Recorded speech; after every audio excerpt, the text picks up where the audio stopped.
Hello বন্ধুরা, আবারও আটকে গেল মোহনবাগান সুপার জায়েন্ট। চেন্নাইয়ের কাছে আটকে গেল মোহনবাগান। আইএসএল অ্যাওয়ে ম্যাচে মুখোমুখি হয়েছিল মোহনবাগান ও চেন্নাইয়েন এফসি, যেখানে গোলশূন্য ড্র করল মোহনবাগান। আগের ম্যাচে জামশেদপুরের সঙ্গে ড্র, আর আজ চেন্নাইয়ের সাথে ড্র। শেষ দুই ম্যাচে 4 পয়েন্ট হারালো মোহনবাগান। পয়েন্ট টেবিলে মোহনবাগানের ঘাড়ের ওপর নিঃশ্বাস ফেলছে গোয়া, জামশেদপুর, বেঙ্গালুরুরা। আইএসএল পয়েন্ট টেবিলে 17 ম্যাচ খেলে 37 পয়েন্ট নিয়ে মোহনবাগান রয়েছে 1 নম্বর স্থানে। অন্যদিকে গোয়া মোহনবাগানের থেকে 1 ম্যাচ কম খেলে 16 ম্যাচে 30 পয়েন্ট নিয়ে আইএসএল পয়েন্ট টেবিলে রয়েছে 2 নম্বর স্থানে। ম্যাচের কথা বলে মরশুমে জঘন্যতম ম্যাচটা আজ মোহনবাগান খেলল। মোহনবাগান চেন্নাইয়েন এফসির বিরুদ্ধে চান্স ক্রিয়েট করতে পেরেছে কটা? হাতে গোনা 2-1টা। অন্যদিকে চেন্নাইয়ের বেশ কটা গোলের সুযোগ পেলেও ব্যর্থ হয়। উইলমার জর্ডান গিল ফার্স্ট হাফেই দুটো 1:1 সুযোগ পেয়েছিলেন। একটা টম আলড্রেড ক্লিয়ার করে ও আরেকটা পোস্টে মারে জর্ডান গিল।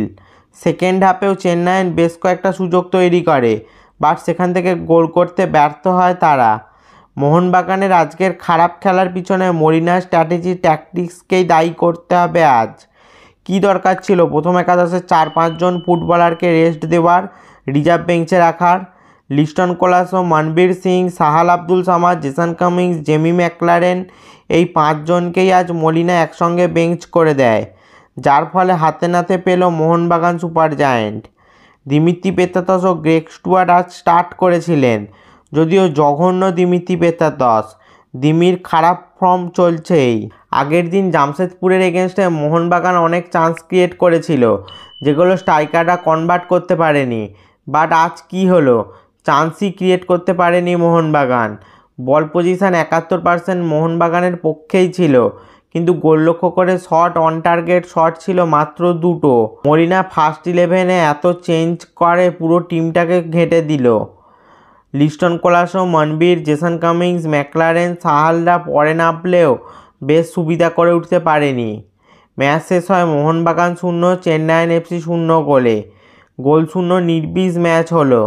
মোহনবাগানের চেন্নাইয়ের বিরুদ্ধে এই ড্রয়ের ফলে সুবিধা হয়ে গেল গোয়া, বেঙ্গালুরু, জামশেদপুরের মতো টিমগুলোর। তবু যে মোহনবাগান আর চেন্নাইয়েন এফসির বিরুদ্ধে 1 পয়েন্ট পেয়েছে, এই অনেক।